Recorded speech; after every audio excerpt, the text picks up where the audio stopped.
మహాదేవుడును మన రక్షకుడైనటువంటి యేసుక్రీస్తు నామంలో అందరికి వందనాలు తెలియజేస్తున్నాను. ప్రత్యేకంగా ఈరోజు మన లైవ్ ప్రోగ్రామ్కి పగడాల ప్రవీణ్ గారు అన్నగారు వచ్చారు. సో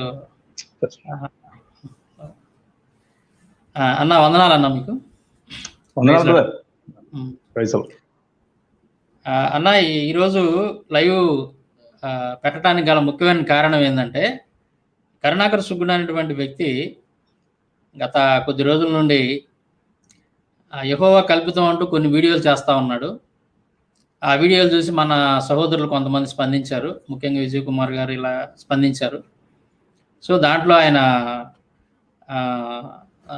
అది దాని గురించి మాట్లాడుతూ నేను గెలిచాను అది ఇది అని చెప్పేసి తర్వాత మళ్ళీ వీడియోలు పెట్టడం అట్లా చేస్తా దాన్ని పెద్ద కాంట్రవర్సీగా చేసేసి ఇప్పుడు చివరికి ఏమంటున్నాడంటే, కొంతమంది పేర్లు చెప్పాడు. నేను డిబేట్స్ ఎవరితో పడితే వాళ్ళతో చేయను, నేను ఒక డిబేట్ చేస్తాను, యెహోవా అంటే కల్పితం అని చెప్పేసి నేను నిరూపిస్తాను, ఈ క్రైస్తవులన్నీ అబద్ధాలు చెప్తా ఉన్నారు అది ఇది అని చెప్పేసి లేనిపోయి నిందలు వేస్తూ కొంతమంది పేర్లు చెప్పాడన్న. ఆ పేర్లలో మీ పేరు కూడా ఉంది. అంటే మిమ్మల్ని కూడా డిబేట్ పిలుస్తున్నాడు.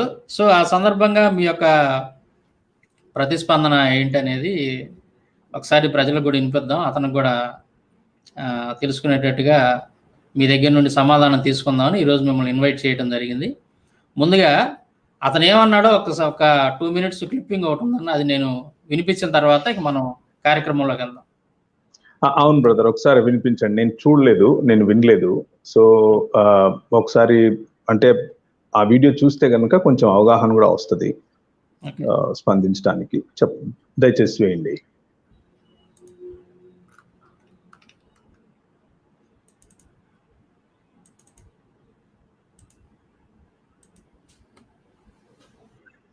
వస్తాడు, నేను పాస్టర్ని అంటాడు, వాడు మేము చిటికలో ఓడగొట్టేస్తాం. తర్వాత ఏమైద్ది, వాడు ఓడిపోతే మా క్రైస్తవం ఓడిపోయినట్ట, వాడు అసలు పాస్టరే కాదు, వాడు అమాయకుడు, ఎవడో గొట్టంగాన్ని తీసుకొచ్చి ఓడించారు, మాకేం సంబంధం అని మీరే అంటారు.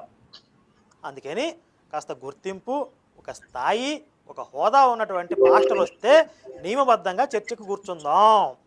అటువైపు అతను కూడా మేము ఇంత పెడుతున్నాం కనుక అందులో ఒక 10% ఎఫర్ట్స్ అతను పెట్టవలసి ఉంటుంది. ఇది న్యాయమా కాదా మీరు ఆలోచించండి. ఇకపోతే మీ అందరి ఏడుపుల్ని దృష్టిలో ఉంచుకుని కొంతమందికి ఈ క్వాలిఫికేషన్స్ లేకపోయినా, అంటే 2 లక్షల మంది ఫాలోవర్స్ లేకపోయినా, కొంతమందికి స్పెషల్గా వెసులుబాటు కల్పిస్తున్నాం, వాళ్ళకి స్పెషల్ ఎంట్రీ ఇస్తున్నాం. ఇప్పుడు నేను కొన్ని పేర్లు చెప్తాను, వాళ్ళకి ఇంతమంది ఫాలోవర్స్ లేకపోయినా సరే వాళ్ళు నాతో చర్చలో పాల్గొనవచ్చు, నన్ను ఢీ కొట్టవచ్చును. వాళ్ళు ఎవరంటే, మొట్టమొదటిగా పిడి సుందర్రావు తాతయ్య, వాళ్ళ అబ్బాయి అగ్ని, అలాగే మన రంజిత్ తోఫిర్ కానివ్వండి, ఇంకా మన ప్రవీణ్ పగడాల, బీబు, ఎడ్వర్డ్స్ విలియమ్స్ కుంటం, వీళ్ళ వరకు 2 లక్షల మంది ఫాలోవర్స్ ఉన్నా లేకపోయినా మాతో చర్చకు రావచ్చు.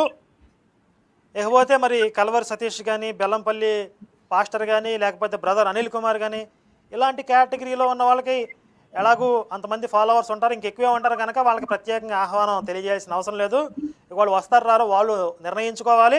లేకపోతే మరి మీరు అందరూ కలిసి ఆ వాటికన్ సిటీకి పోయి బతిమాలో బెదిరించో ఆ పోపును కూడా తీసుకొస్తాం, డిబేట్ కూర్చోబెడతామంటే మరీ సంతోషం, ఇబ్బంది ఏం లేదు, పోపును కూడా తీసుకురావచ్చు. ఇదిరా అబ్బాయిలు, ఓవరాల్గా ఈ మెగా డిస్కషన్లో పాల్గొనాలంటే వాళ్ళకి ఒక అర్హత ఉండాలి, తర్వాత నియమావళిని రూపొందించుకోవాలి, అంతిమంగా ఆ నియమావళి ప్రకారం విషయాన్ని రుజువు చేయాలి. ఇది విధాయకం అంటే, ఇది పద్ధతి అంటే.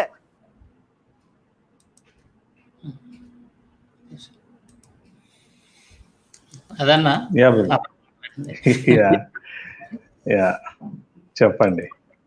అంటే అతను పిలిచిన విధానం కూడా ఏదో ఒక ఆకతాయి పిల్లోడ్లాగా, ఏదో ఒక మెచ్యూరిటీ లేనటువంటి ఒక వ్యక్తిలాగా, అంటే మీలాంటి వాళ్ళని ఒక విధానంలో ఉన్నటువంటి మీలాంటి వాళ్ళతోటి అంటే ఆ విధంగా అతను, అంటే సతీష్ కుమార్ అని ఇంకా కొంతమంది మన దైవజనుల పేర్లు చెప్పాడు. అంటే అతని ఉద్దేశం ఏంటి అసలు, ఆయన ఎందుకు ఆ విధంగా ఇది చేస్తున్నాడో నాకు అర్థం కావట్లేదు. ఏదో ₹1 ఇస్తాను రండి నన్ను ఓడించండి అది ఇది అని చెప్పి సవాలు చేస్తూ ఉన్నాడు. సో ఈ వీడియో చూసిన తర్వాత అసలు ఏంటి, అతను ఎందుకు అలా అంటున్నాడు, మీ యొక్క స్పందన తెలియజేయండి. అంటే ది బ్యాక్గ్రౌండ్ అసలు ఏం జరిగింది అనేది నాకు తెలియదు. కాకపోతే ఫేస్బుక్ లో అక్కడక్కడ కొన్ని కొన్ని కొన్ని వీడియోస్ తర్వాత కామెంట్స్ అయితే చూశాను. మన క్రైస్తవ యువకులు కొంచెం కామెంట్ చేయటము, తర్వాత వాళ్ళ మాటకారితనం కూడా కొంచెం గాడి తప్పినట్లుగా నాకు అనిపించింది కూడా. అది కొంచెం బాధాకరంగా ఉంది. మన సంయమనం పాటిస్తూ మనం అవతలి వారిని గౌరవిస్తూనే మనం వ్యంగ్యం వరకు ఓకే, కానీ బూతులు వగేరా లోకి వెళ్లకుండా వ్యంగ్యంలో ఉన్నంత వరకు బాగానే ఉంటుంది. అలాంటి వాళ్ళతో చర్చించడం కూడా బాగుంటుంది. కాబట్టి మనం చర్చలు చేయాలి. చర్చలు చేయటం మంచిది. చర్చలు ఎప్పటికైనా కూడా సత్యం వైపుకు ప్రజలు నడిపిస్తాయి అని నేను నమ్ముతాను. ఈ రోజు కాకపోతే రేపైనా సరే చర్చలు జరగటం వల్ల ప్రజలకు, సమాజానికి మేలే తప్ప కీడేం ఉండదు. మరి ఇనీషియల్ గా అంటే అప్పటికప్పుడు కొంచెం హీట్ అనేది జనరేట్ అయినప్పటికీ లాంగ్ రన్ లో అది మంచి సాంప్రదాయం. అంటే చర్చించుకోవటం అనేది మంచి సాంప్రదాయం, అందులో ఏ ఇబ్బంది లేదు. అందుకనే రక్షణ టీవీ మాధ్యమంలో కూడా మనము కొంచెం అంటే ఇలాంటి వాళ్ళని మీరు ఎవరైతే వీడియో చూపించారో అతన్ని, తర్వాత అతనికి సంబంధించిన ప్రజలను రక్షణ టీవీ కూడా పిలిచాము, కూర్చోపెట్టి మాట్లాడాము. ఆ చర్చల్లో కూడా ఎంతవరకు అంటే ఒక సామరస్యమైనటువంటి, లేకపోతే చాలా మంచి మెచ్యూరిటీతో ఉన్న పదజాలం వాడటం కోసం ముందుగానే చెప్పి మరి అలాంటి వాళ్ళను సెలెక్ట్ చేసుకొని మరి మనం చేయడం జరిగింది. కాబట్టి అటువంటి చర్చలు తప్పకుండా జరగాలి.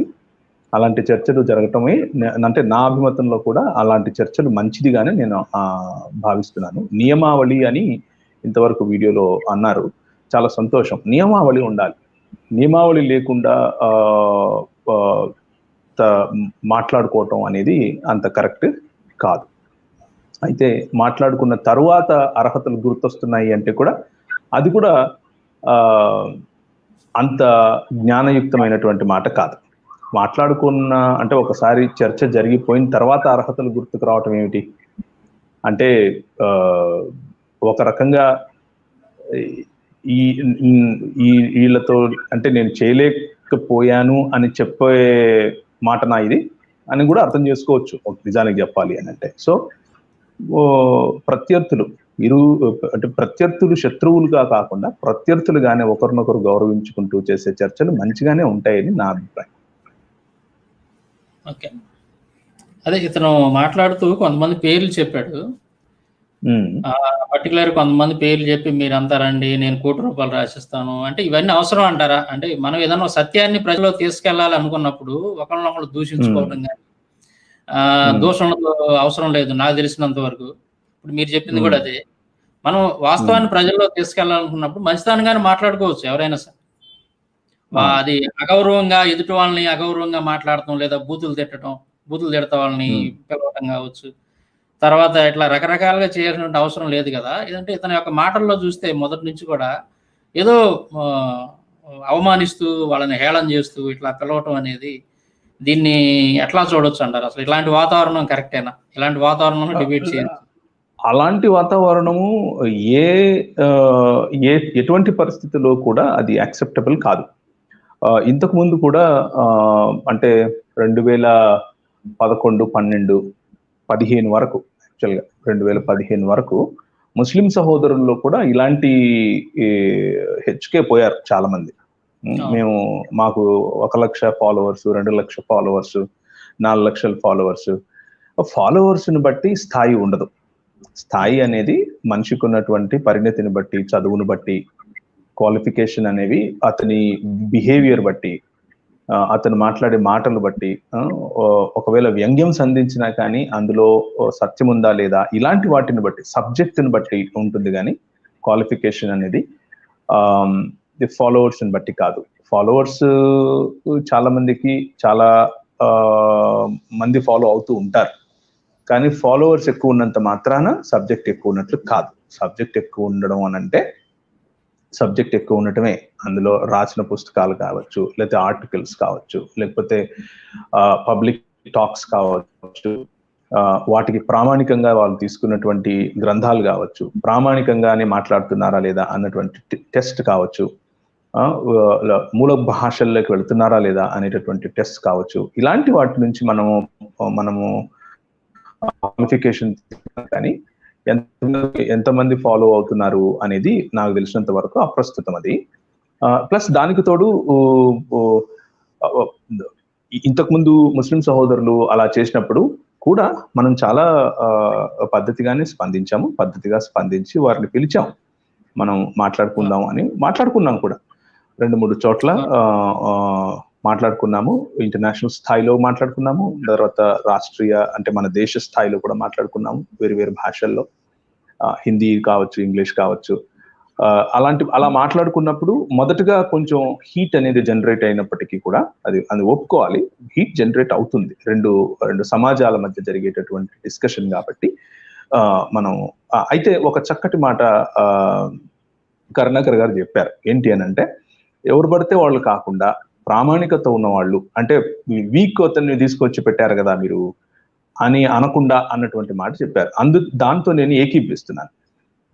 అంటే అర్థం ఏమిటి అని అంటే, మనం ఎన్నుకునేటటువంటి ప్రత్యర్థి కూడా ఫాలోవర్స్ ని బట్టి స్ట్రాంగ్ గా వీకా కాదు, సబ్జెక్ట్ ని బట్టి స్ట్రాంగ్ గా వీకా ఉంటాడు.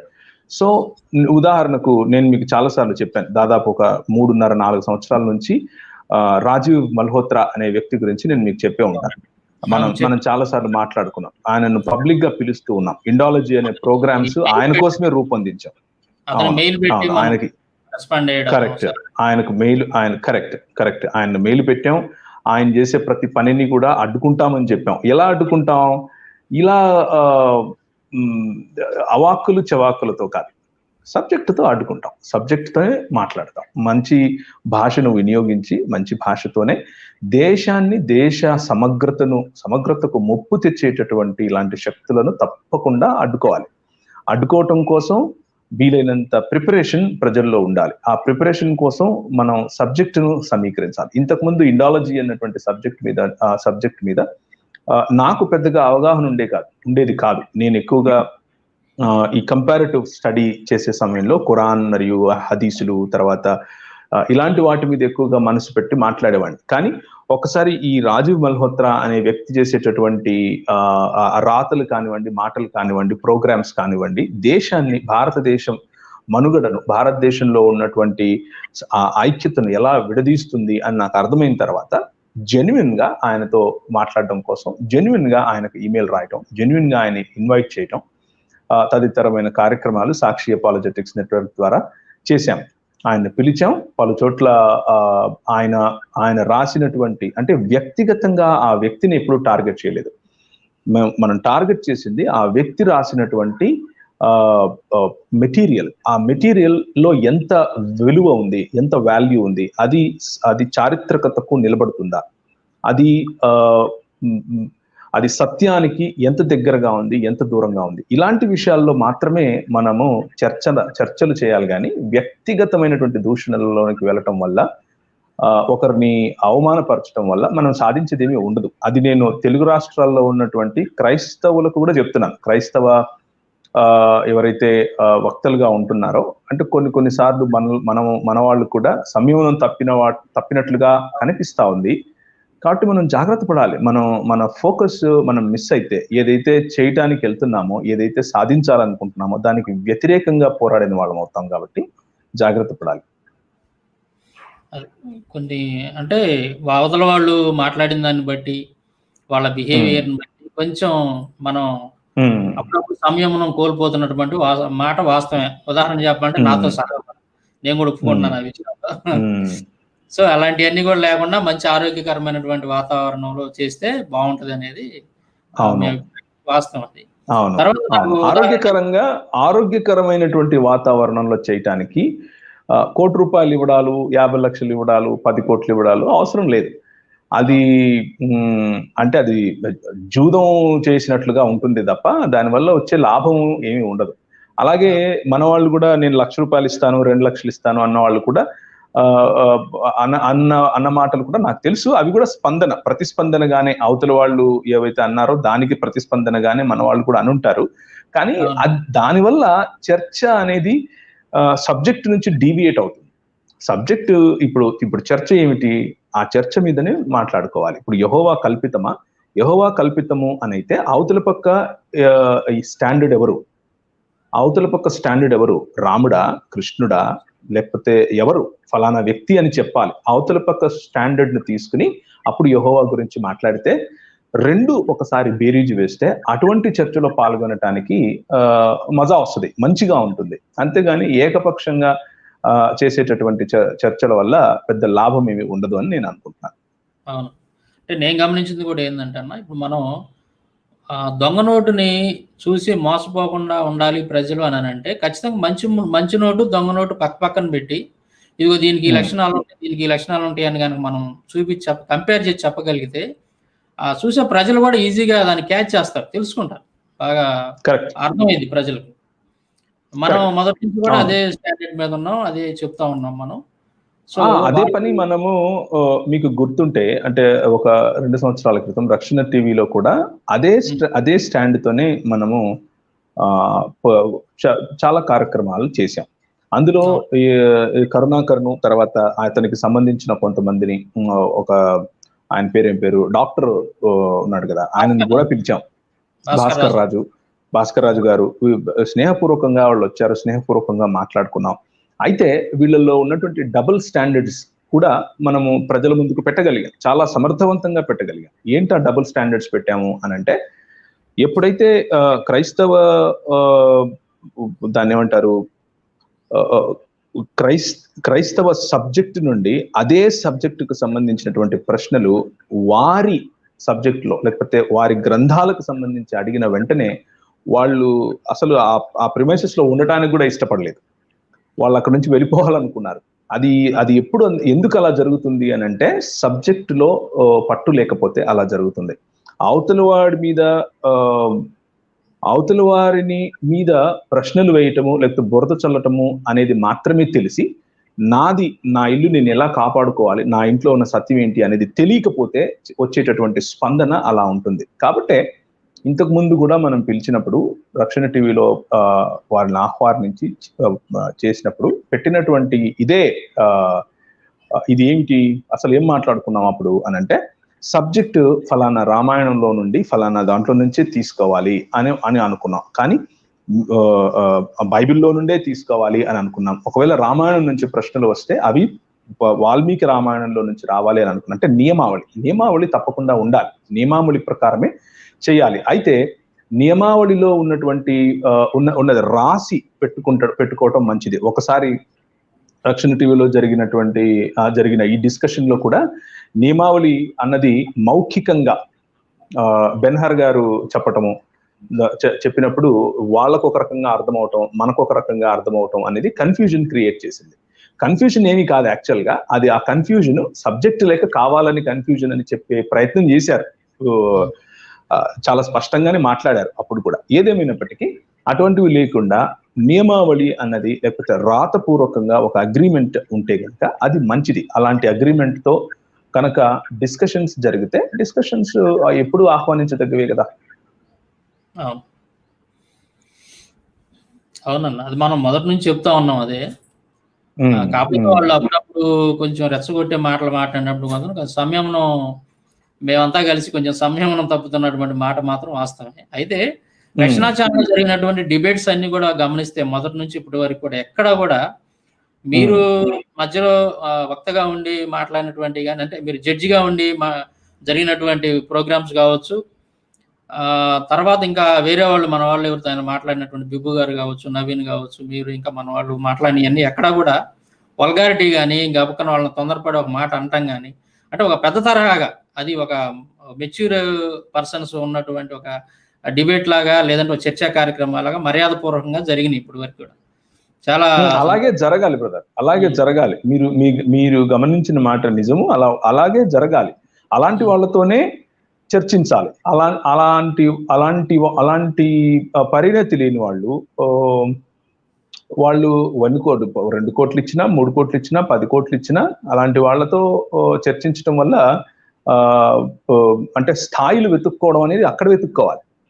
స్థాయిలు అనేటివి అక్కడ వెతుక్కోవాలి. అంటే ఆ వ్యక్తికి ఉన్నటువంటి క్వాలిఫికేషన్ లో ఆయన చదువు, ఆయన సంస్కారం 2 ఉంటాయి కదా, రెండింటిని కూడా చూసుకోవాలి. రెండింటిని చూసుకుని ముందుకు వస్తే తప్పకుండా మనం డిబేట్ చేయడానికి, డిస్కషన్స్ చేయడానికి చాలా సంతోషం కదా. అందుకనే అప్పుడు పిలిచాం కూడా, అందుకనే అలాంటి సంస్కారంతోనే మాట్లాడతారనే పిలిచాం. మాట్లాడారు కూడా చాలా వరకు.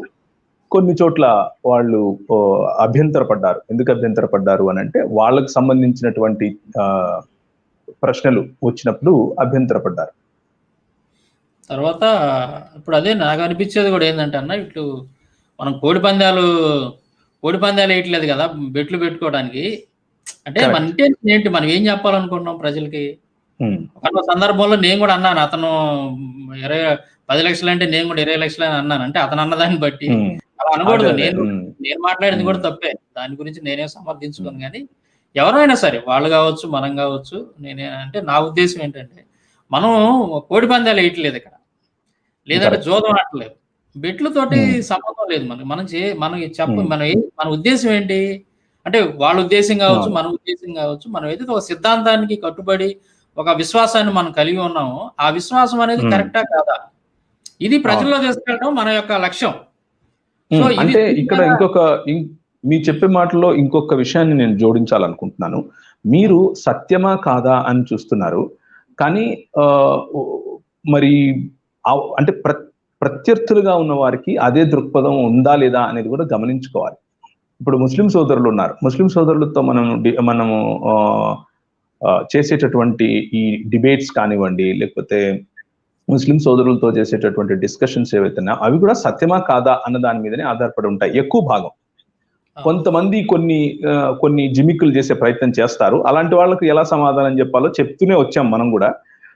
కానీ ఎక్కువ భాగం సత్యం మీదనే ఆధారపడి ఉంటాయి. సత్యం వైపుకు వచ్చేటటువంటి వారు, లేకపోతే సత్యం వైపుకు మీది సత్యం కాదు అని ధైర్యంగా చెప్పగలిగే వాళ్ళు, ఇలాంటి వాళ్ళైతే ఉంటది. కానీ ఇప్పుడు జరుగుతున్నటువంటి డిబేట్ లేకపోతే డిస్కషన్స్ సత్యం వైపుకు అన్నది తక్కువ. అంటే ఎందుకంటే వాళ్ళ స్టేట్మెంట్స్ లోనే వాళ్ళు చెప్తున్నారు కదా, ఇది తప్పైనా పర్వాలేదు, మేము ఇందులోనే ఉంటాం, తప్పైనా పర్వాలేదు, ఈడు కాకపోతే ఇంకొకడు, వాడు కాకపోతే ఇంకొకడు ఉన్నాడు మా దేవుడు అనేటటువంటి స్టేట్మెంట్స్. అలాంటప్పుడు మనము మీ స్టాండర్డ్ ఫలానా అని నువ్వు చెప్పకపోతే ఎందుకు డిస్కషన్ చేయాలి? నా ఫలానా వ్యక్తి, ఉదాహరణకు మర్యాద పురుషోత్తముడైన రాముడు అని అనుకోండి. రాముడి గురించి మాట్లాడినప్పుడు రాముడి గురించి డిఫెండ్ చేసుకోలేనటువంటి పరిస్థితిలో ఎందుకు డిస్కషన్ చేయాలి? కృష్ణుడి గురించి మాట్లాడితే కృష్ణుడి గురించి డిఫెండ్ చేసుకోలేనప్పుడు ఎందుకు డిస్కషన్ చేయాలి? దానివల్ల లాభం ఏంటి? అంటే సత్యం కోసం కాదు. అప్పుడు ఏంటి, జస్ట్ ఒక హైప్, ఈగో ప్లస్ వేరే అల్టీరియర్ మోటివ్స్ ఉన్నట్లుగా, అంటే వేరే ఉద్దేశాలతో ఆ చర్చ కోసం ప్రయత్నిస్తున్నట్లుగా ఉంటుంది. అది అంతేగాని అంతకు మించి ఇంకేది కాదు. మన క్రైస్తవుల్లో కూడా కొంతమంది ఆ రోజుల్లో చాలా అత్యుత్సాహంతో కొంతమందిని మీరు పిలిచి మాట్లాడే ప్రయత్నం చేసి చివరికి వాళ్ళకి ఇది అర్థమయ్యి ఊరికైపోయారు. సో బేసిక్ గా ఏంటంటే సత్యమును గురించినటువంటి శోధన, సత్యమును గురించినటువంటి పరిశోధన, అలాంటి మాటలు అయితే గనక స్టాండర్డ్ అనేది ఒకటి ఉంటుంది. ఒక వ్యక్తి ఒక పుస్తకం, లేకపోతే ఒక 10 మంది వ్యక్తులు 10 పుస్తకాలు, లేదు 1000 మంది వ్యక్తులు 1000 పుస్తకాలు, ఏదో ఒక స్టాండర్డ్, ఒక స్టేట్మెంట్ ఉంటుంది. ఉదాహరణకు మనము ఇప్పుడు చర్చలో ఇలాంటి చర్చలు చేయాలి అని అంటే చదువుకున్న వాళ్ళుగా, లేకపోతే కొంచెం ఏం చదువుకున్న వాళ్ళు, నేను చెప్పేది కాలేజీకి వెళ్ళి చదువుకున్న వాళ్ళ గురించి కాదు, ఏ సబ్జెక్ట్ లో మాట్లాడుతుంటే దాని గురించినటువంటి చదువు, కరెక్ట్, అవగాహన. ఉదాహరణకు మీరు చాలా సంవత్సరాలుగా దీని మీదనే పరిశోధన చేస్తున్నారు, మీరు అంటే చదువుతున్నారు, మీకు సబ్జెక్ట్ ఉంది, దీని మీదనే మీరు పుస్తకాలు కూడా రాస్తున్నారు, దీని మీదనే మీరు చాలా చాలా కార్యక్రమాలు చేస్తూ ఉన్నారు. సో మీకు ఎలిజిబిలిటీ ఉంది అని దాని అర్థం. అలాగని చెప్పి మీరు చెప్పే ప్రతి మాట కరెక్టా, కరెక్టా కాదా అనేది గ్రంథాలు నిర్ణయించాలి, కరెక్టా కాదా అనేది పుస్తకాలు నిర్ణయించాలి, కరెక్టా కాదా అనేది మీరు చూపించేటటువంటి శ్లోకం, మీరు చూపించేటటువంటి ప్రతిపదార్థం, మీరు చూపించేటటువంటి మూల భాషల్లో ఉన్నటువంటి అర్థాలు, వీటన్నిటిని కూడా పరిగణలోకి తీసుకోవాలి. సో మీరు ఏ విధంగా అయితే చేస్తున్నారో ఆ విధంగానే అవతలి వ్యక్తి కూడా మూల భాషల్లో, అలాగే దాన్ని ఏమంటారు, హిస్టారికల్ గా అంటే క్రైస్తవ దృక్పథానికి ఉన్నటువంటి చారిత్రక నేపథ్యం తెలిసి కొంచెం చదువుకుని ఉండాలి దీని గురించి. ఒకసారి మనతో పాటు మన చర్చిలోకి వచ్చిన తర్వాత అంటే అపోహలు ఎలా ఉంటాయి అనేది చెప్తున్నాను. తెలుగు బైబిల్ అనేది కింగ్ జేమ్స్ వర్షన్ నుంచి వచ్చింది అని చెప్పే ప్రయత్నం చేశారు కరుణాకర్ గారు. దాన్ని సాయి కృష్ణ గారు అనుకుంటాను ఆ రోజుల్లో మాట్లాడింది, నాకు కరెక్ట్ గా గుర్తుని, ఐ మైట్ బి రాంగ్, కానీ సాయి కృష్ణ గారు అనుకుంటాను. కింగ్ జేమ్స్ వర్షన్ కంటే ముందున్నటువంటి టిండేల్ వర్షన్ గురించి, దానికంటే ముందున్నటువంటి తనాక్ గురించి, కెతువిన్ గురించి, తర్వాత న్యూ టెస్టిమెంట్ లో ఉన్నటువంటి స్కాలర్షిప్ గురించి ఆయన చెప్పినప్పుడు మరి వాటిని అవలోకనం చేసుకునేటటువంటి స్థాయి, అవలోకనం చేసుకునేటటువంటి చదువు కూడా ఉంటే అప్పుడు బాగుంటుంది. అప్పుడు దానికి సమాధానం చెప్పడమైనా సరే, దాన్ని తిరిగి ప్రశ్నించడానికైనా సరే అవకాశం ఉంటుంది. సో అలాంటివి ఆ చర్చలో పెద్దగా జరగలేదు. దానికి గల కారణం ఏమిటి అని అంటే ఇదే. ఏంటి కారణము అని అంటే స్థాయిలు, లేకపోతే ఫాలోయింగ్లు కాకుండా ఆ రోజుల్లో ఆయన రాసినటువంటి పుస్తకము, ఆ పుస్తకం బేస్ చేసుకుని చేసినటువంటి అలిగేషన్స్ కు సమాధానం చెప్పడం కోసం రక్షణ టీవీ పరిచర్యలో మనం ఆ కార్యక్రమాలు చేశాం. అది నేపథ్యం. అది అలాంటి నేపథ్యంతో మనం ఈరోజు ఒకవేళ ఉదాహరణకు ఏ పీఠాధిపతో చెప్పాడు అనుకోండి, ఫలానా పీఠాధిపతి లేకపోతే అవధేశానందగిరిజీ మహారాజ్ ఉత్తర భారతదేశంలో ఉంటాడు, చక్కటి భాష మాట్లాడతాడు, చక్కటి సంస్కృతం మాట్లాడతాడు, చక్కటి ఇంగ్లీష్ మాట్లాడతాడు. అలాంటి ఆయనతో కూడా దాన్ని ఏమంటారు, అలాంటి వారితో చర్చించాలి అని అంటే బాగుంటుంది. చర్చించి మనం ఏంది విషయం అన్న హిందీ భాషలో అయినా, తెలుగు భాషలో అయినా, ఆయనకు తెలుగు రాదనుకోండి ఇంగ్లీష్ భాషలో అయినా మనం చర్చించవచ్చు. ఆయనకు ఒకవేళ ఈ సబ్జెక్ట్ రాకపోవచ్చు, కాబట్టి ఆయన ఏమంటాడు, లేదు అవసరం లేదు, నాకు క్రైస్తవ సబ్జెక్ట్ తో పని ఉంది అని అనేయచ్చు సింపుల్ గా, సంతోషం.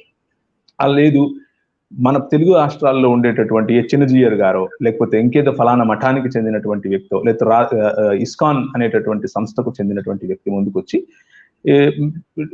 కృష్ణుడు క్రీస్తు ఒకటే అన్నటువంటి స్టేట్మెంట్ ఇస్తే అలాంటి వాళ్ళని కూడా మనం పిలిచాం. మీకు గుర్తే ఉంటుంది, నవీన్ వడ్డే ఒక వీడియో పెట్టి మరి అలాంటి వారిని పిలిచాడు. ఇస్కాన్ కు సంబంధించినటువంటి వాళ్ళు ఎవరైతే ఈ స్టేట్మెంట్ ఇస్తున్నారో, అంటే ఇక్కడ చర్చ అనేది ఒక సబ్జెక్ట్. ఏంటి సబ్జెక్ట్? కృష్ణుడు మరియు క్రీస్తు ఒకటే అనేటటువంటి స్టేట్మెంట్. కృష్ణుడు క్రీస్తు ఒకటే అనేటటువంటి స్టేట్మెంట్ కరెక్టా కాదా, దాని మీద చర్చ. అంతేగాని అందులో స్థాయి అనేది ఎక్కడ కనిపిస్తుంది? ఈ సబ్జెక్ట్ పైన ఎవరికైతే అవగాహన ఉందో, నంబర్ 1, ఈ సబ్జెక్టును ఎవరైతే క్లెయిమ్ చేస్తున్నారో, నంబర్ 2, నంబర్ 3, ఈ సబ్జెక్టును క్లెయిమ్ చేసి అవగాహన ఉన్న వ్యక్తి ఫలానా స్టాండర్డ్ అంటే ఇస్కాన్ అన్నటువంటి ఒక ప్రామాణికత కలిగినటువంటి ఒక సెక్ట్ కదా. అది ఒక ప్రామాణికత కలిగినటువంటి, అంటే కొంతమంది వాళ్ళని హిందువులు కాదంటున్నారు, ఆ కథ వేరు. ఎందుకు అంటే మనం హిందువులతో కాదు ఇక్కడ చేసేది డిబేట్, ఇస్కాన్ వారితో. ఎందుకంటే హిందువులు ఆ స్టేట్మెంట్ ఇవ్వలేదు, ఇస్కాన్ వారు స్టేట్మెంట్ ఇచ్చారు. ఆ వారికి ప్రామాణికమైనటువంటి పుస్తకాలు ఏవైతే ఉన్నాయో దాని మీద నుంచి మాట్లాడాలి. అలా ఒక స్టాండర్డ్ అనేది ఉండాలి, ఒక స్థాయి అనేది అక్కడ చూడాలి. అలాంటి వాటిలో స్థాయిలు, తర్వాత మంచి స్థాయి దేనికోసం వెతుక్కోవాలి అని అంటే ఒక ఈక్వల్ లేకపోతే సమాన స్థాయిలో, సమాన స్థితిలో మాట్లాడుకుంటే అవతల వాళ్లకు ఈజీగా అర్థమయ్యేటటువంటి సబ్జెక్ట్ ఉన్న వాళ్ళను సమస్థాయి అని అంటారు. సో ఫాలోవర్స్, డబ్బులు ఇది స్థాయి అని అనుకుంటే మరి అది నా ఉద్దేశంలో అయితే తప్పు. నా ఉద్దేశంలో అయితే అది కరెక్ట్ స్టేట్మెంట్ కాదు. అంటే ఇప్పుడు స్థాయి అని అంటే ఏంటంటే అక్కడ ఇతను గాడి తప్పాడు అనమాట. స్థాయి అంటే అనుకుంటున్నాడు, ఏమనుకుంటున్నాడు అంటే ఫాలోవర్స్ ఎక్కువ మంది వ్యూస్ రావడం, లేదంటే నేను ధనవంతుడిని, లేదంటే నా దగ్గర ₹1 కోటి బిల్డింగ్ ఉందనో, లేదా ఇంటే దీన్ని స్థాయి అనుకుంటున్నాడు. ఇది డిబేట్ కి సంబంధించి స్థాయి అని అనుకోవడం అది ఖచ్చితంగా మూర్ఖత్వం అయింది, అది అజ్ఞానం అయింది. స్థాయి అంటే నాకు తెలిసినంత వరకు అంటే మీరు అన్నట్టుగా మనం ఏదైతే ఒక విషయం గురించి డిస్కస్ చేయాలనుకున్నామో ఆ డిస్కషన్ సంబంధించి ఎక్కువ నాలెడ్జ్ అనేది ఉండాలి. ఆ టాపిక్ సంబంధించి ఆ సబ్జెక్ట్ ఏ సబ్జెక్ట్ మనం డిస్కస్ చేయబోతున్నామో ఆ సబ్జెక్ట్ మీద పూర్తి పట్టు ఉండాలి. ఎవరికి ఎక్కువ పట్టు ఉంటది అనేది స్థాయి అనేది అక్కడ డిసైడ్ చేయాలి. అది స్థాయి అండి నాకు తెలిసినంత వరకు. అంతేగాని ఆ డబ్బులను బట్టు లేకపోతే మనకు ఉన్నటువంటి రూపాయిని బట్టు లేదా మనకున్న కారులను బట్టు మనకున్న బిల్డింగులను బట్టు స్థాయి అనేది ఉంటదని నేను అనుకోవట్లేదు. బహుశా అతను ఆ విధంగా ప్రచారం చేస్తా ఉన్నాడు. దీనికి ఇంకొక ఉదాహరణ చూడండి. మన దాన్ని ఏమంటారు, రాణివేలు నాచియార్ అన్నటువంటి ఒక ఆమె వాయిస్ తో శివశక్తి వాళ్ళు కొన్ని వీడియోస్ చేశారు. ఆ వీడియోస్ లో పర్టికులర్ గా తోమా భారతదేశానికి రాలేదని, అదొక సబ్జెక్ట్, ఒక మంచి సబ్జెక్ట్ వాళ్ళు లేవనెత్తినప్పుడు హిస్టారికల్ అకౌంట్స్ తో మనము వాటిని మాట్లాడిన తర్వాత ఇక రాణివేలు నాచియార్ గా పిలువబడుతున్నటువంటి ఆ వ్యక్తి, ఆ వాయిస్ ఎవరైతే ఉన్నారో లాస్ట్ కి సబ్జెక్ట్ అయిపోయిన తర్వాత దూషణకు దిగింది. సబ్జెక్ట్ ఇక లేదు అన్నప్పుడు దూషణకు దిగింది. సో అది that is not the right way, అది కరెక్ట్ వే కాదు. ఆ తర్వాత మేము కూడా దానికోసం ఇక ఎక్కువగా రెస్పాన్స్ ఇవ్వలేదు. ఎందుకు అనంటే సబ్జెక్ట్ నుంచి దూషణ వైపుకు వెళ్ళటం, సబ్జెక్ట్ నుంచి దూషణ వైపుకు వెళ్ళిన తర్వాత మనకు వచ్చే చర్చగా ఉండదు. అది చర్చ ఇంకొక దారికి తీసుకుంది. దానివల్ల మనకు కానీ సమాజానికి కానీ ఎవరికి లాభం లేదు కాబట్టి. సో మంచి పాయింట్ మీరు లేవనెత్తారు. నేను ఉదాహరణ మాత్రమే చెప్పాను, మీరు ఏదో అడుగుతున్నారు. దీనికి ఉదాహరణ చెప్పాలంటే అన్న, మీరు ఇప్పుడు దాకా చెప్పినటువంటి మాటల్ని మీరు ఏ విధంగా కట్టుబడి ఉన్నారో నాకు తెలిసినటువంటి 2 ఉదాహరణలు చెప్తాను నేను.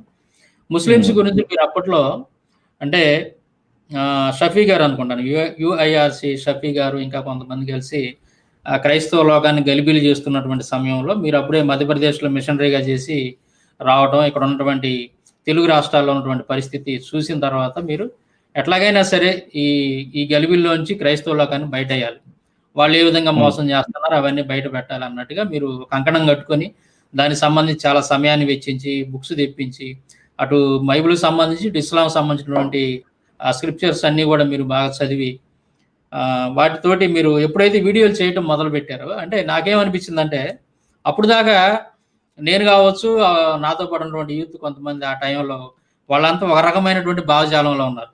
అంటే ఎదుటి వాళ్ళకి సమాధానం చెప్పడం అంటే, లేదంటే ఎదుటి వాళ్ళ కౌంటర్ వేయటం అంటే ఏదో మీసాలు తిప్పి తొళ్ళగొట్టి సవాల్ చేసి రారా అని చెప్పి పిలవాలేమో అన్నట్టుగా ఒక భావనలో ఉన్నాం మేము కూడా, నేను కూడా ఉన్నాను. కానీ మీరు కౌంటర్ వాళ్ళకి ముస్లిం సహోదరులకు మీరు ఇచ్చేటటువంటి ఆ కౌంటర్ చూసిన తర్వాత నవ్వుతూ చక్కగా మర్యాదగా వాళ్ళని ఎక్కడా బ్లేమ్ చేయకుండా నాకు అనిపించింది, ఇలా కూడా ఇవ్వచ్చు అని. అయితే అది అందరికీ సాధ్యం కాదేమో అనిపించింది. చాలా చక్కగా మీరు దాన్ని ప్రజల్లో తీసుకెళ్లారు. నవ్వుతా ఎక్కడ మీరు కోపాడకుండా, వాళ్ళ మాటలకి ఎక్కడ మీరు ఉప్పొంగిపోకుండా, ఎమోషనల్ అవ్వకుండా చక్కగా నవ్వుతా సమాధానం చెప్పడం వల్ల ఏమైందంటే ఈ మధ్యకాలంలో దాదాపు 1 year బ్యాక్ ఇప్పుడు అనుకుంటాను, ఇస్లాం సహోదరులు ఏదో ప్రోగ్రామ్ కండక్ట్ చేసి మండపేట రాజమండ్రి గుర్తులేదు నాకు, మిమ్మల్ని గెస్ట్ ఇన్వైట్ చేశారు ఇస్లాం సహోదరులు అంతా కూడా. చాలా మంది పిలుస్తారు, నేను వెళ్తూ ఉంటాను. అందులో అంటే కోప్పడే వాళ్ళు ఉన్నారు, ఫోన్లు చేసి తిట్టే వాళ్ళు, కోప్పడే వాళ్ళు ఉన్నారు. అలాగే కరెక్ట్. అలాగే ఏంటండి ప్రవీణ్ గారు బాగున్నారా, ఈ మధ్య ఏంటి వీడియోలు లేవు అని అడిగే వాళ్ళు కూడా ఉన్నారు. వాళ్ళు అంటే మెటీరియల్లో ఉన్న లోతు, మెటీరియల్లో ఉన్న సత్యాసత్యాలు తెలుసుకోవాలి అని అనుకునే వాళ్ళు ఉన్నారు. అలాగే కోపం పెంచుకునే వాళ్ళు కూడా ఉన్నారు. కోపం పెంచుకునే వాళ్ళ దగ్గర నేను అంటే క్షమించండి బ్రదర్ అని అడిగేందుకు కూడా నేను సిద్ధమే. నాకేం ప్రాబ్లం ఉంది, నేనేం ప్రాబ్లం ఏం లేదు. నాకు క్షమాపణలు అడగటానికి కూడా నాకేం ఇబ్బంది లేదు. క్షమాపణ అడుగుతాను, క్షమిస్తాను, ఏం ప్రాబ్లం లేదు. ఎందుకు అలా చేయాలి మనం అని అంటే, మన ఫోకస్ ముస్లిం సోదరులను కోప్పట్టడమో లేదా వాళ్ళని దూరం చేసుకోవటమో కాదు కదా. మన ఫోకస్ ఏంటి అని అంటే, అబద్ధాలు బైబిల్ మీద ఆడకండి, బైబిల్లో ఉన్నటువంటి విషయాలపైన మీకు అపోహలు ఉన్నాయి కాబట్టి వాటి గురించి మాట్లాడుకోవడంలో ఒక సభ్యకరమైనటువంటి సభ్యత కలిగినటువంటి ఒక వాతావరణంలో మాట్లాడుకుందాం అనే ప్రయత్నమే మనం చేసాం. ఆ ప్రయత్నంలో కొంతమంది కలిసి వచ్చారు, ముందుకొచ్చారు.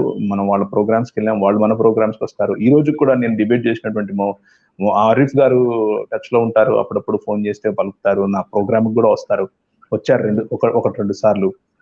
సో అందులో ఇబ్బంది ఏమీ లేదు. అలాగే హైందవ సోదరులు కూడా, హైందవ సోదరులు నువ్వు పోగొట్టుకోవడం లేకపోతే వాళ్ళతో పిలిచి కొట్లాటలు పెట్టుకోవడం అవసరం లేదు కదా. మనకు ఆ అవసరం ఏంటి? ఈ రోజు కూడా మన కుటుంబాలు, మన బంధువులు అందరూ వాళ్లే కదా.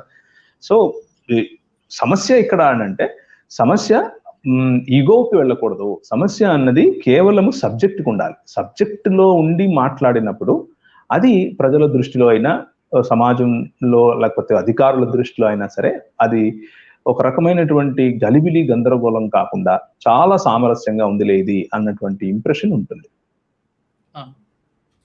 నేను చాలా నేర్చుకున్నాను అన్న. ఒకప్పుడు నేను చాలా భయంకరంగా ఫేస్బుక్ వాటిలో బూతులు తిడతా దాడి చేసేవాడిని వాళ్ళ మీద చాలా కోపంగా. మీరు నాకు చాలా సార్లు అర్ధరాత్రి 12-1 గంటప్పుడు అవి చూసి నాకు మెసేజ్లు పెట్టి ఫోన్లు చేసి చెప్పిన రోజులు కూడా ఉన్నాయి. మనం ఇలా మాట్లాడకూడదు, మనం ఇలా చేయకూడదు, మనం క్రైస్తవులం అని చెప్పేసి మీరు నాకు చాలా సార్లు చెప్పారు. నేను చిన్నగా మౌళ్ళు అవుతా వస్తాను, ఇంకా మారాల్సింది ఉంది. నేను ఒప్పుకుంటున్నాను. కొంచెం స్వతహాగా చాలా నాకు కోపం, కొంచెం నాకు పరిస్థితి అది కాబట్టి మెంటల్లీగా నేను కొంచెం ఆ టైపు కాబట్టి నేను ఇంకా మారాల్సింది ఉంది. ఇంకా మీలాంటి వాళ్ళు, మీరు కావచ్చు, మన మునితో సుధాకర్ గారు, మన సహోదరులు ఇంకా ఎవరైతే ఉన్నారో వాళ్ళు కూడా నాకు ఫోన్ చేసి సలహాలు ఇస్తూ ఉంటారు, మనం అలా మాట్లాడకూడదని. నేను ప్రయత్నం చేసుకుంటా ఉన్నాను, నన్ను నేను దిద్దుకోవడానికి ప్రయత్నం చేస్తాను. అప్పుడప్పుడు పూర్వంతో పోల్చుకుంటే ఇప్పుడు కొంచెం బెటర్ అనిపించింది నాకు కూడా వీడియోలు చూస్తే. ఇంకా మారడానికి కూడా నేను ప్రయత్నం చేస్తున్నాను. కానీ కోపం వచ్చినప్పుడు మనం అందరము అంతే బ్రదర్, మనం అందరము అంతే. మనం అందరిలో కూడా మనకు లోపాలు ఉంటాయి. లోపాలు లేని వాళ్ళు ఎవరు? అలా లోపం ఉన్నంత మాత్రాన ఆ వ్యక్తిని మనం పక్కన పెట్టకూడదు. లోపం ఉన్న వ్యక్తిని కూడా, ఇప్పుడు నాలో లోపాలు లేవా? ఎన్నో ఉంటాయి. మీకు తెలిసినవి కొన్ని ఉంటాయి, తెలియనివి కొన్ని ఉంటాయి. నా భార్యను అడిగితే, మా పిల్లల్ని అడిగితే దాన్ని ఏమంటారు, డాడీ ఫలానా విషయంలో కోప్పడతాడు, ఫలానా విషయంలో ఇలా మాట్లాడతాడు అని చెప్పే అవకాశాలు ఉంటాయి కదా, ఉండకుండా ఏమి ఉండవు. కానీ మనం మారాలి. మీరు అన్న మాట చాలా మంచి మాట, మీరు మారుతున్నారు అని చూసారా. That is what truth does. అంటే సత్యము అనేది మనల్ని మారుస్తుంది, మనల్ని స్వతంత్రులను చేస్తుంది కదా. ఒక 3 years బ్యాక్ అనుకుంటాను, ఇది ఉన్నాడు కదా భాస్కర్ రాజు గారి మీద నేను ఫస్ట్ టైం వీడియో చేశాను. అది కొంచెం అగ్రెసివ్ గా మాట్లాడినటువంటి వీడియో మీకు పంపించాను నేను వాట్సాప్ లో. దాన్ని చూసి మీరు వెంటనే మీరు బాగా రియాక్ట్ అయ్యారు. మనం చెప్పదలుచుకున్నది ఏదైతే ఉంటుందో, మీరు ఇట్లా అగ్రెసివ్ గానో లేదా వ్యక్తిగత దోషంలో చేస్తే మనం ఏం చెప్పదలుచుకున్నామో అది అడుగును పడిపోద్ది, అది ప్రజల్లోకి రీచ్ కాదు. ఇట్లా ఎంత అగ్రెసివ్ గా ఉండకూడదు, మనం ఇట్లా కోపడకూడదు అని చెప్పేసి మీరు నాకు చాలా సార్లు ఇప్పటికీ కూడా మీరు మాట్లాడుతూనే ఉంటారు. ప్రారంభంలోనైతే కరుణాకర్ మీద చేసిన వీడియోకి వెయిట్ చేసేటప్పుడు ఒరే అన్న మాటను కూడా మీరు ఉంచడానికి ఇష్టపడలేదు. ఒరే అనే మాటను కూడా కట్ చేసి పక్కన పడేశాను. అది చాలా విషయాలు మీ ద్వారా మేము నేర్చుకోవాలి. అది పని చేయదు కదా. అదన్నా. అయితే ఇప్పుడు ఒక విషయం అన్నా, వీళ్ళు మనం ప్రారంభం మొదటి నుంచి కూడా చాలా రోజుల నుంచి కూడా మనం గమనిస్తుంది ఏంటంటే, కరుణాకర్ కావచ్చు, లేదంటే ఈ మధ్య ఇటీవల కాలంలో నేను మాట్లాడిన ముదిగొండ శివప్రసాద్ గారు కావచ్చు, ఇలాంటి వాళ్ళంతా కూడా ఏదైనా మనం చర్చ, ఒక డిబేట్ లాంటిది, ఒక కార్యక్రమం మీద, అంటే ఒక టాపిక్ మీద మనం చర్చిద్దాం అన్నప్పుడు మనం ఏం ప్రతిపాదన తీసుకొస్తున్నాం అంటే, ఇరువైపుల గ్రంథాల నుంచి మనం చర్చిద్దామని చెప్తున్నాం మనం మొదటి నుంచి కూడా. ఇప్పుడు మీరు ఉదాహరణకు వాళ్ళు ఏమంటున్నారు, యెహోవా కల్పితం అంటున్నారు. మీరు యెహోవా కల్పితం అంటున్నారు కదా, యెహోవా కల్పితం కాదని మేము నిరూపిస్తాం. అట్ ద సేమ్ టైం ఏం చేయాలంటే, మీ నమ్మకం ఏంటి, మీ సిద్ధాంతం ఏంటి, అసలు మీ నమ్మకం, మీరు దేన్ని నమ్ముతున్నారు, మీరు నమ్మేది కల్పితం కాదని మీరు నమ్ముతున్నారా, ఎలా నమ్ముతున్నారు, మాకు కొన్ని సందేహాలు ఉన్నాయి. కాబట్టి మనం ఏం చేద్దామంటే, మన ఇద్దరి నమ్మకాలను ఒక చోట పెట్టి చర్చిద్దాం వాటి గురించి. అప్పుడు వాటిలో ఏది కరెక్ట్ అనేది ప్రజలు డిసైడ్ చేసుకుంటారు ఆటోమేటిక్గా. మనం ఎవరిని మెడ మీద గొంతు మీద కత్తి పెట్టి నువ్వు నమ్మాల్సిందని మనం ఎవరిని బలవంతం పెట్టేది ఏమి ఉండదు. మనం చేసేటటువంటి డిస్కషన్ బట్టి, మనం మాట్లాడేటటువంటి ఆ సబ్జెక్ట్ను బట్టి ప్రజలు తేల్చుకుంటారు ఏది నిజం, ఏది అబద్ధం అని, ఏది కల్పితం అని. సో ఆ విధంగా మనం ఏం చేస్తున్నాం అంటే, చాలా రోజుల నుంచి ఇట్లా వన్ సైడ్ కాదు బాబు, 2 sides డిబేట్ జరగాలని చెప్పేసి మనం పదే ప్రతిపాదన తెస్తున్నప్పటికి కూడా వీళ్ళు దేనికి వాళ్ళ సైడ్ నుంచి అంటే ముందుకు రాలేకపోతున్నారండి. ఎందుకని అలా వాళ్ళు రాలేకపోతున్నారంటారు. దీనికి ఏమైనా కారణం అయి ఉంటుంది అంటారు మీరు గ్రహించిన దాన్ని బట్టి? నేను ఇదే గ్రహించాను. మీరు రెగ్యులర్ గా చెప్పే మాటలు కూడా నేను ఏకీపిస్తాను ఆ మాటలతో. ఏ మాటలతో అంటే, అవతలి వ్యక్తికి తన సొంత సబ్జెక్ట్ పైన పట్టు లేనప్పుడు, తన సొంత సబ్జెక్ట్ డిఫెండ్ చేసుకోలేను అని తెలిసినప్పుడు అతను చేసుకోలేడు. వాళ్ళు నాకు తెలిసినంతలో ఈ సో కాల్డ్ రిలీజన్ అంటే హిందూ మతాన్ని అడ్డం పెట్టుకొని పబ్బం గడుపుతున్నటువంటి వాళ్ళలో ఎక్కువ మంది మహా అయితే రామాయణాన్ని డిఫెండ్ చేసుకోగలుగుతారు. రామాయణంలో ఉన్నటువంటి మోరల్ వాల్యూస్ ను డిఫెండ్ చేసుకోగలుగుతారు. కానీ ఆ రామాయణంలో ఉన్న మోరల్ వాల్యూసే డిఫెండ్ చేసుకోలేని పక్షంలో, అలా డిఫెండ్ చేసుకోకుండా మైకి పెట్టి నేను వెళ్ళిపోతాను, నేను ఉండను, నేను మాట్లాడను అనే పరిస్థితులకు వస్తే, కేసులు పెడతాము అనే పరిస్థితులకు వస్తే, దానివల్ల ఇక మిగిలిన పుస్తకాలు అస్సలు వాళ్ళు డిఫెండ్ చేసుకోలేరు అన్నది మాత్రం 100% అది తప్పు. అది నేను దాన్ని నేను అలాగే అనుకుంటున్నాను. ఉదాహరణకు రక్షణ టీవీలో బిబ్బు గారు అలాగే విజయ్ కుమార్ గారు ఉంటూ, కరుణాకర్ గారు అలాగే ఐ థింక్ వెంకటేశ్వర రాజు గారు అనుకుంటాను, ఆయన ఉన్నప్పుడు వీళ్ళు మాట్లాడుకున్న సమయంలో ఆ విజయ్ కుమార్ గారు ఒక శ్లోకం చదివి దాని అర్థము ఇదేనా అని అంటూ ఒక క్వశ్చన్ మార్క్ వేసి అలా వెళ్ళిపోయారు. దాని తర్వాత బజరంగ్ దళ్ కేసు పెడతారు నీ మీద, ఇలాంటివి అంటే ఆఫ్ ద డిస్కషన్ అయిపోయిన తర్వాత వ్యక్తిగతంగా ఇప్పుడు బజరంగ్ దళ్ కేసు పెడతారు, అది చేస్తారు, ఇది చేస్తారు, అలాంటివి చేసుకునేటప్పుడు చర్చలు ఎందుకు? సో చర్చలు అవసరం లేదు కదా. సో అలాంటివి ఉండకూడదు. అలాంటివి లేకుండా మనము చర్చించుకోగలగాలి. ఒకసారి ప్రశ్న బయటకు వస్తే ఆ ప్రశ్నకు సమాధానం చెప్పుకోగలగాలి. సమాధానం అంటే మోరల్ వాల్యూస్ ఫలానా పుస్తకంలో ఉన్నాయి అని కట్టుబడినప్పుడు, ఆ పుస్తకంలో ఇమ్మొరాలిటీని లేకపోతే ఇల్లాజికల్ స్టేట్మెంట్స్ ని చూపించినప్పుడు వాటిని డిఫెండ్ చేసుకోగలగాలి. కానీ అంటే క్రైస్తవ సమాజం అదే చేస్తోంది ఇప్పుడు, డిఫెండ్ చేసుకోగలగాలి. కానీ ఆఫ్ ద ట్రాక్ వెళ్ళిపోయి, లేకపోతే ఆఫ్ ద డిస్కషన్ కి వెళ్ళిపోయి కేసులు పెడతాం, అరెస్టులు చేయిస్తాం, ఇలాంటి పొలిటికల్ స్టంట్స్ అనేవి పెద్దగా అవి ఈ అకాడమిక్ డిస్కషన్ కి, అంటే ఒక విద్యతో కూడినటువంటి చర్చలకు పనికిరావు.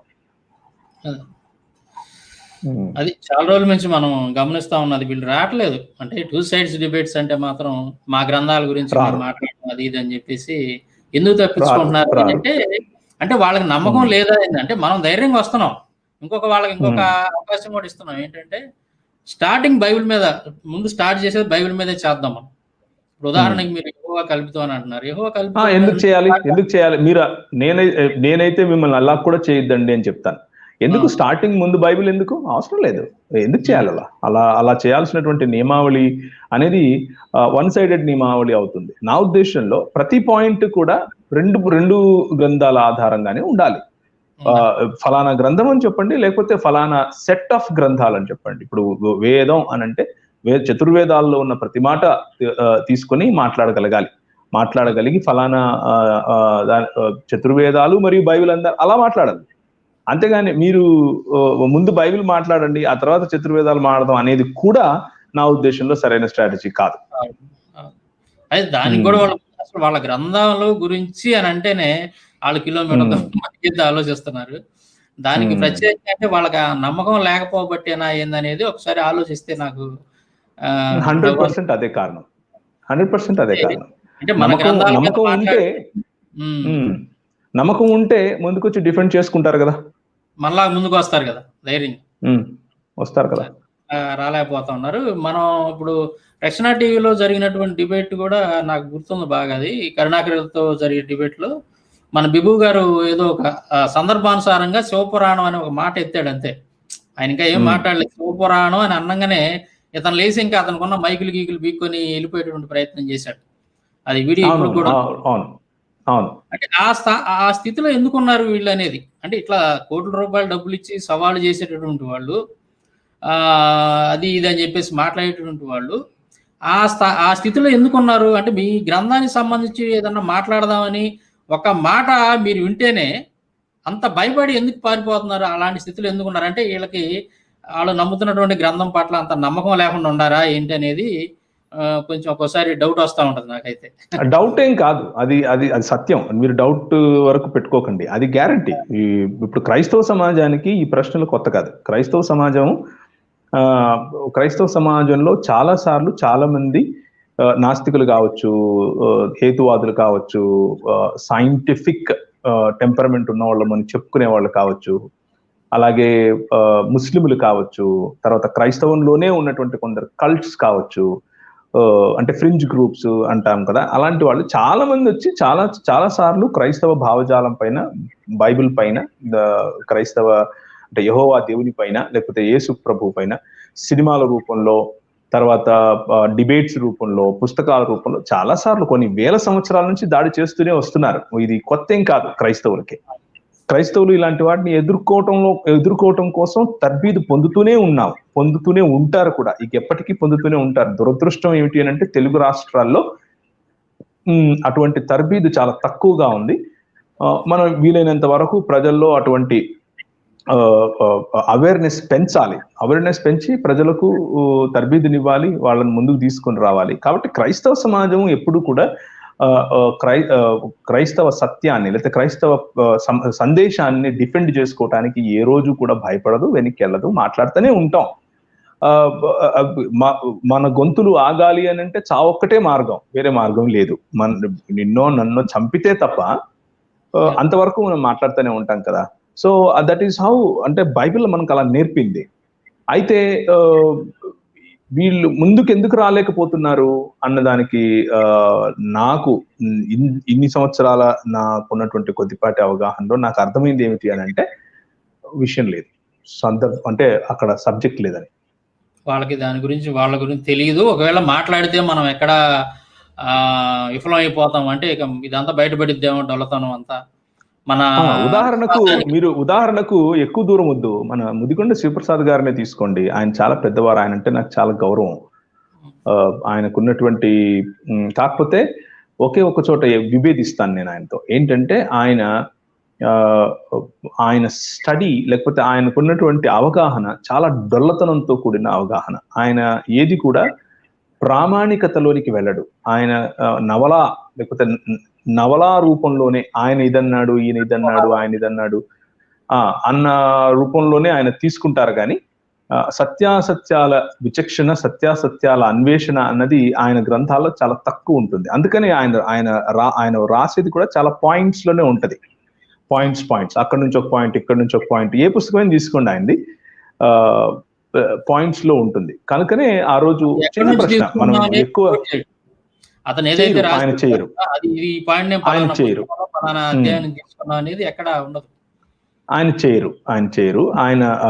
ఆయన చాలా దాన్ని ఏమంటారు, ఆయనకున్న అవగాహన ఓయూలో ఉన్నటువంటి ప్రొఫెసర్ గా ఇంకో చాలా ఎక్కువ ఉండుంటుంది. అయితే బైబిల్ వరకు వచ్చినప్పుడు మాత్రం ఆ పరిణతి కనిపించదు ఆయన దగ్గర. ఆయన చాలా ఏమాత్రము అవగాహన లేని వాళ్ళు మాట్లాడినట్లుగానే మాట్లాడతారు. మనం మొన్న రీసెంట్ గా జరిగిన చర్చలో కూడా ఒక 2 క్వశ్చన్స్, 2 ప్రశ్నలు వేస్తేనే ఆయన పాపం చాలా మదనపడ్డారు, నచ్చలేదు ఆయనకి. తర్వాత వాళ్ళ ఇంట్లో వాళ్ళు కూడా ఫోన్ చేసి మరీ భయంకరమైన బండబూతులు తిట్టారు రక్షణ టీవీ వాళ్ళను. సో అలాంటి స్ట్రాటజీస్, లేకపోతే అలాంటి పనుల వల్ల పెద్ద లాభం ఏమి ఉండదు. ఆ రోజు మీరు మన బ్రదర్ నవీన్ కలిసి చాలా గౌరవంగానే ఆయన గౌరవిస్తానని మీరు ప్రశ్నలు అడిగారు. ప్రశ్నించడం తప్పు కాదు కదా. ఇప్పుడు ఆయన రాసినటువంటి పుస్తకం నుంచి ఆయన మాట్లాడినటువంటి సందర్భానికి పోలినటువంటి ఒక విషయాన్ని తీసుకుని ఆ రోజు మన బ్రదర్ నవీన్ మీరు ప్రశ్నించారు. ఏదైనా ఉంటే దాని గురించి మాట్లాడాలి. దాని గురించి మాట్లాడేది లేదంటే నేను ఇప్పుడు కాదులే, తర్వాత దాని గురించి మాట్లాడతానని, ఇంకా ప్రిపేర్ కాలేదనో, లేదా ఇంకో రకంగా ఏదో చెప్పుకోవచ్చు. అక్కడ దాంట్లో తప్పే ఉంది. దాంట్లో కోపడి ఆయన ఏదో ఇది చేశారు అంటే అవతల వాళ్ళు మనకు ఆన్సర్ ఇవ్వలేగినంత మాత్రానికి మన మీద అగ్రెసివ్ గా కోపడాల్సిన అవసరం లేదు, బూతులు తిట్టాల్సినటువంటి అవసరం లేదు. అదేమి తప్పు కాదు, నేరం కాదు. ఇప్పుడు అందరూ ఎవరో పరిపూర్ణ కాదు. మీకు తెలియనప్పుడు ఇదిగో ఈ విషయం తెలియదయ్యా, లేదా నేను ఇలా అనుకున్నానని చెప్పొచ్చు, వాళ్ళైనా మనమైనా. అదేం పెద్ద నేరం కాదు, ఘోరం కాదు. ఇగో అడ్డొచ్చి వాళ్ళు రకరకాలుగా ఇంకా వేరే దారిలో పోతేనే ఇలాంటి సమస్యలన్నీ వస్తాం. కరెక్ట్.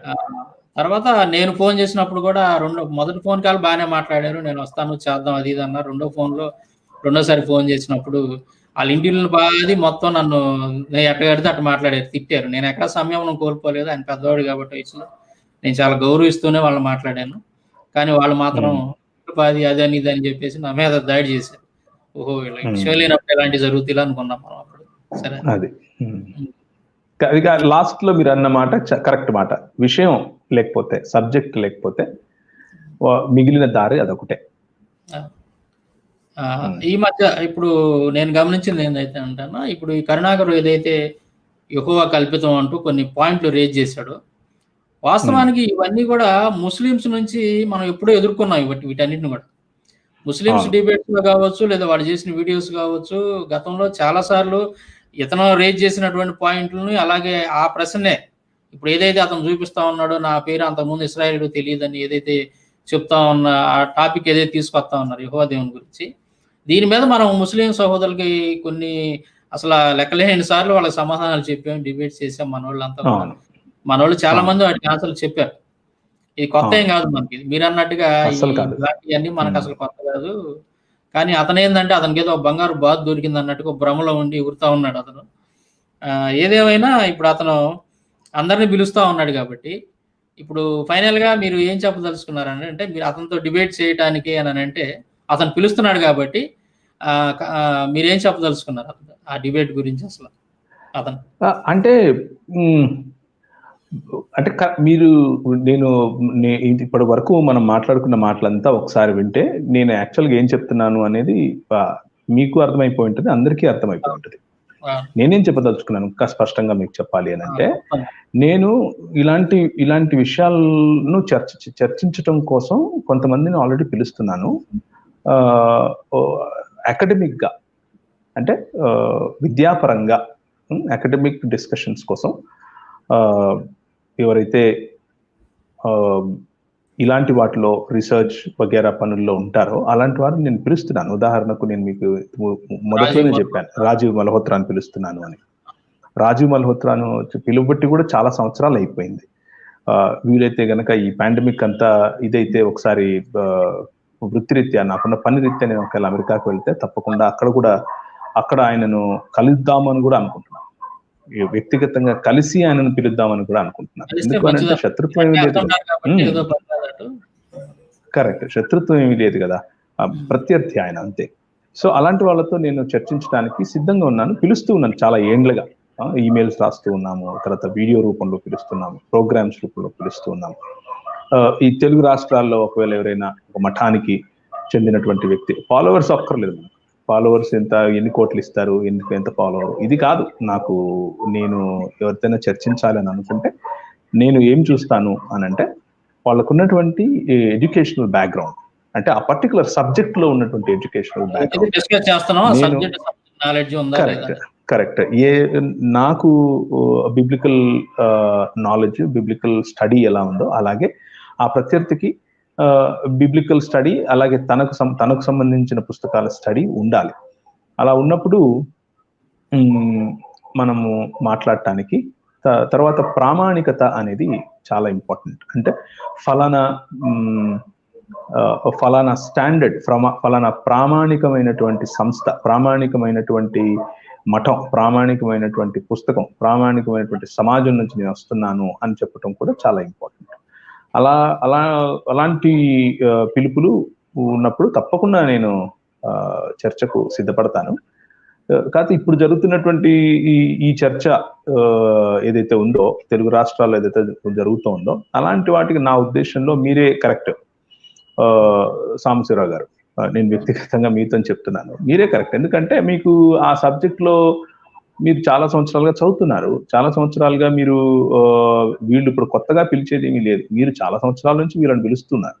సో ఆ పిలుపు నాకెలా అర్థమవుతుందంటే, మిమ్మల్ని తప్పించుకోవడం కోసం, సాంబశివరావును తప్పించుకోవడం కోసం ఈ కొత్త డ్రామాకు తెరలేపుతున్నారా, కొత్త నాటకానికి తెరలేపుతున్నారా, ₹1,00,00,000 అని పెట్టి అన్నదే ఎవరికైనా కానీ అర్థమవుతుంది అక్కడ చూసేటోళ్ళకు. ఎందుకు అని అంటే, మీరు ఇప్పటికి ఒక 4-5 సంవత్సరాలు అయిపోయింది అనుకుంటున్నాను. 5 ఏళ్ల పైన నుంచి పిలుస్తూ వస్తున్నారు మీరు. ఫేస్బుక్ లో రైటింగ్ దగ్గర నుంచి మొదలు పెడితే, ఆ తర్వాత మీరు వీడియోస్ చేయడం మొదలు పెట్టారు. పిలుస్తూ వస్తున్నారు కాబట్టి ఈ పిలుపులు ఇవన్నీ కూడా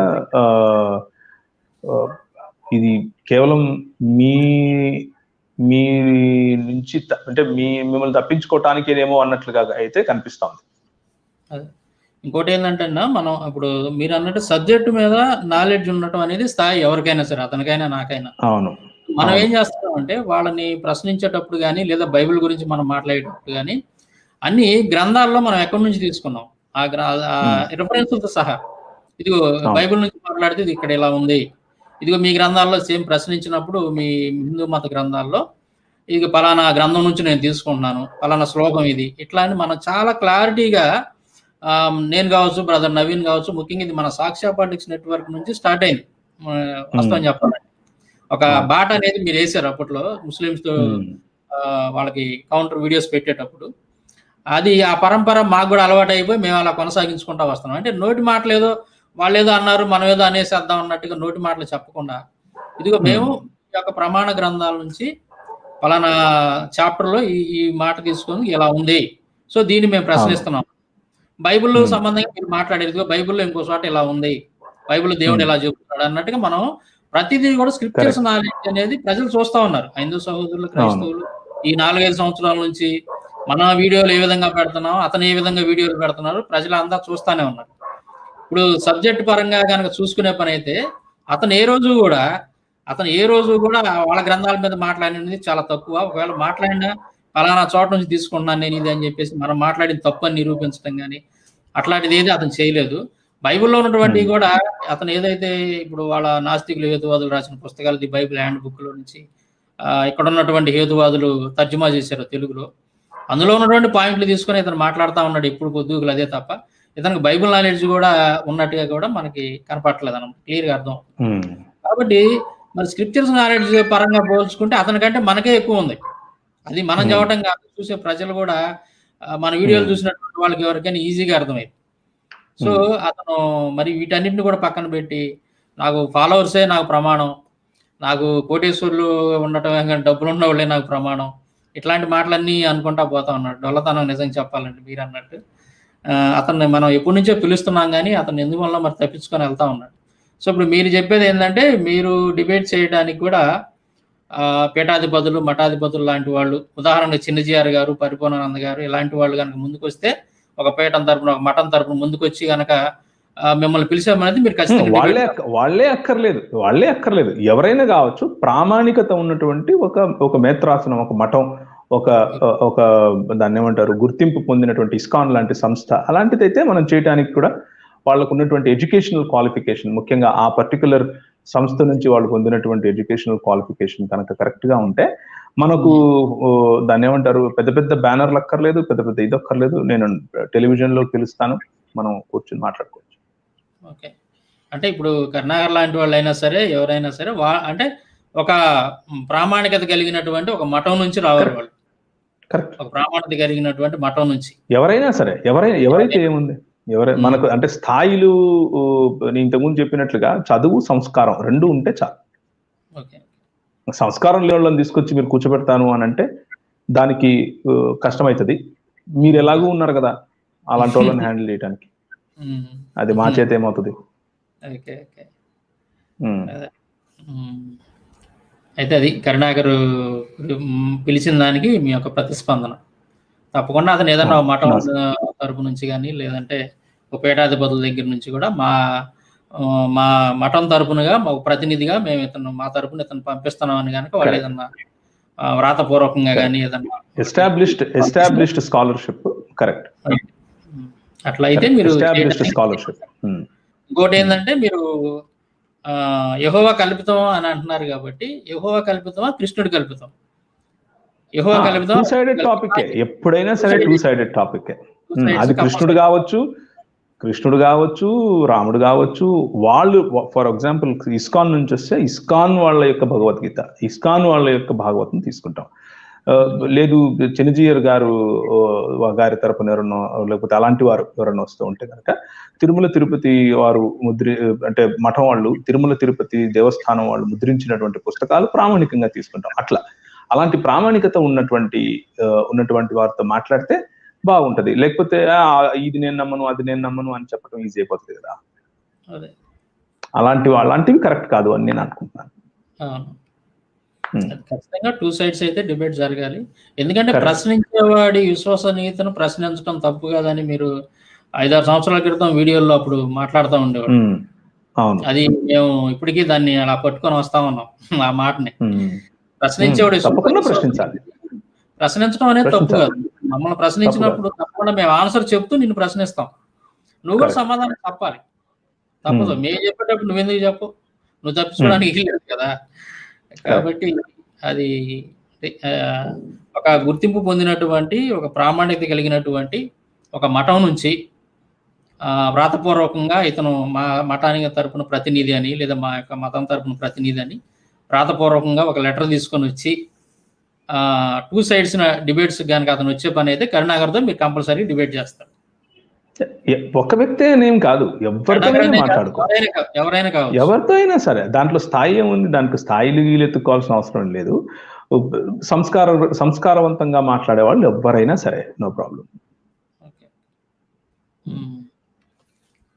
సరే, ఇంకేమైనా అది చెప్తారా? బ్రదర్, ప్రస్తుతానికి అంతే. Thank you very much. ఒక గంట సేపు నాకు సమయం కేటాయించారు, నన్ను పిలిచారు. అయితే నాకు పెద్దగా అవగాహన లేకుండే మీరు అంటే ఇదంతా జరుగుతోందని. కానీ మీరు ఫస్ట్ లో వేసిన వీడియో వల్ల నాకు కొంచెం క్లారిటీ వచ్చింది. Thank you very much. అంటే కోవిడ్ రిలీఫ్ పనుల కారణంగా ఎక్కువగా ఇక్కడ టైం స్పెండ్ చేయలేకపోతున్నాము. కానీ త్వరలోనే ఇదంతా తగ్గిపోతుంది అని ఆశిస్తున్నాను. ఇదంతా తగ్గిపోయిన తర్వాత తర్వాత అందరం కూడా కలుసుకోవడానికి ఒక మంచి ప్లాట్ఫామ్ ప్రభు మనందరికి ఇవ్వాలి అని కూడా కోరుకుంటున్నాను. మరి చూసేవాడు, మీకు ఉన్నటువంటి ఆడియన్స్ అందరూ కూడా క్షేమంగా అలాగే ఆరోగ్యవంతంగా అందరూ ఉండాలి అని ఆశిస్తున్నాను. దయచేసి ప్రత్యర్థులను విరోధులుగా చూడకండి, ప్రత్యర్థులను ఎప్పుడు కూడా శత్రువులుగా చూడకండి. ప్రత్యర్థులను ప్రేమించండి, ప్రత్యర్థులను గౌరవించండి, ప్రత్యర్థులతో వాళ్లకు శుభాకాంక్షలు, శుభేచ్ఛలు, వాళ్ళు వర్ధిల్లాలని, ఆశీర్వదింపబడాలి అని ప్రార్థన చేయండి. ఇది మనకు ప్రభు నేర్పినటువంటి బాట. దాంట్లోనే మనం ముందుకెళ్దాం. Thank you very much brother. Thanks అన్న, వందనాలు. మళ్ళీ మీరు ఇప్పుడు దాకా వచ్చి మీ యొక్క అమూల్యమైనటువంటి విషయాలు తెలియజేసినందుకు, పైగా అతను ఏదైతే ఒక డిబేట్కి సవాల్ విసురుతూ మాట్లాడాడు, మీరు చాలా కూల్గా, అతను కూడా ఆలోచింపజేసే విధంగా ఉన్నాయి మీ మాటలు. అంటే నేను ఇలా మాట్లాడి ఉండకూడదే అనేటటువంటి ఒక ఆలోచన అతనిలో రేకెత్తిచ్చే విధంగా కూడా మీరు చాలా సామరస్యంగా, చక్కగా, మంచిగా మాట్లాడారు. మాకు కూడా ఇన్స్పిరేషన్గా ఉన్నాయి. నేను కూడా ఏదేదో మాట్లాడదాం అనుకున్నాను, మీ మాట్లాడిన తర్వాత అవన్నీ మింగేశాను నేను, ఇంకా అయిపోయింది నాకు కూడా. సరే అన్న, ఓకే, చాలా సంతోషం. Thank you brother. Thank you brother.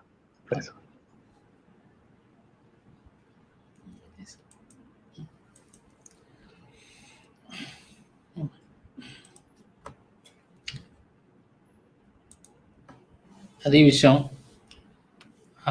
Karunakar సుగ్గుణ అనే వ్యక్తి ఎవరైతే ఉన్నాడో, ఇతను కొంతమంది దైవజనుల పేర్లు పిలిచి మీరంతా డిబేట్కి రండి, నేను ₹1,00,00,000 ఇస్తాను, అది ఇది అని చెప్పేసి ఏదో ఆ బిల్డింగ్ రాసిస్తానంట, అది ఇది ఏదో ఒక కోడి పందెం లాగా, జోదం లాగా అతను సవాళ్ళు విసరటం జరిగింది.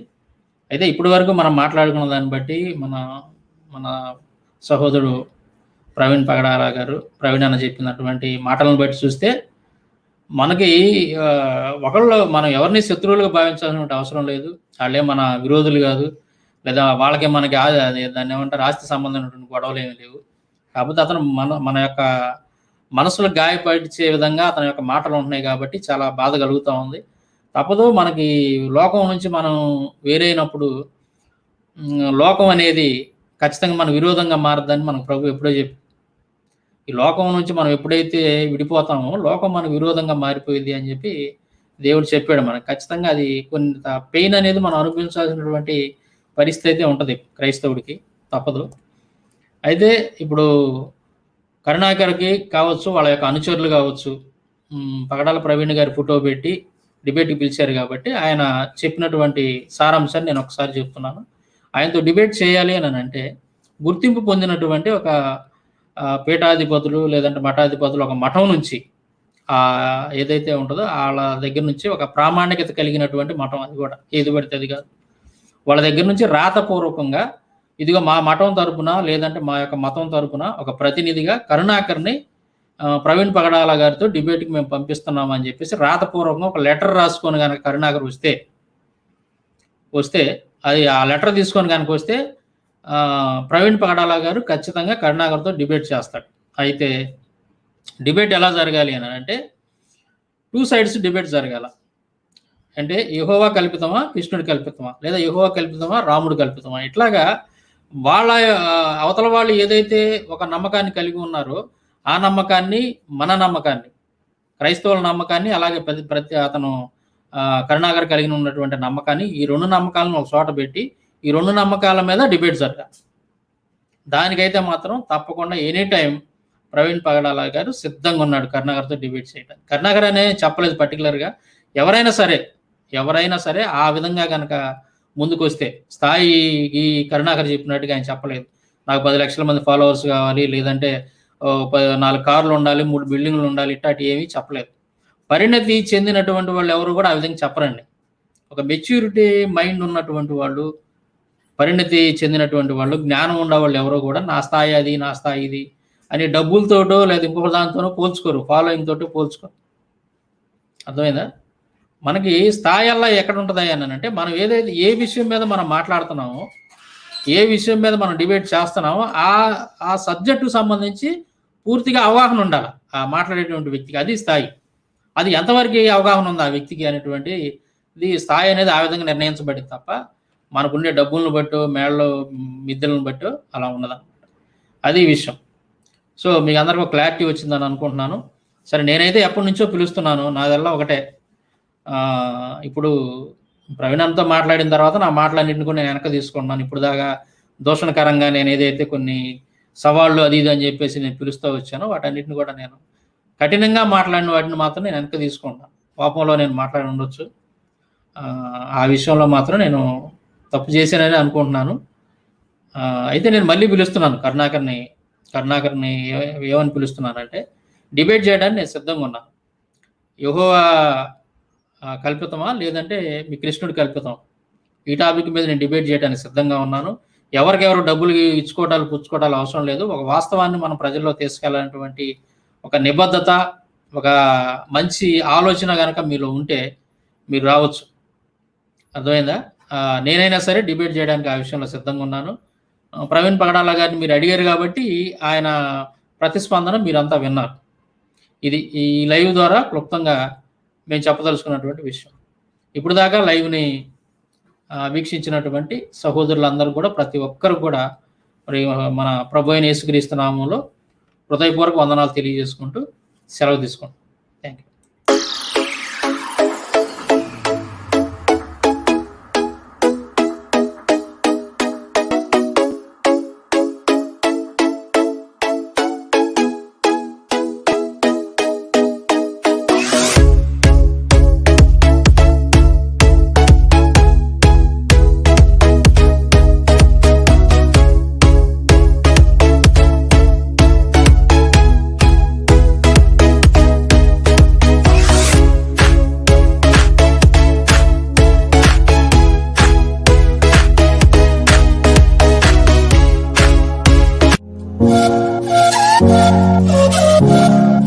Thank you.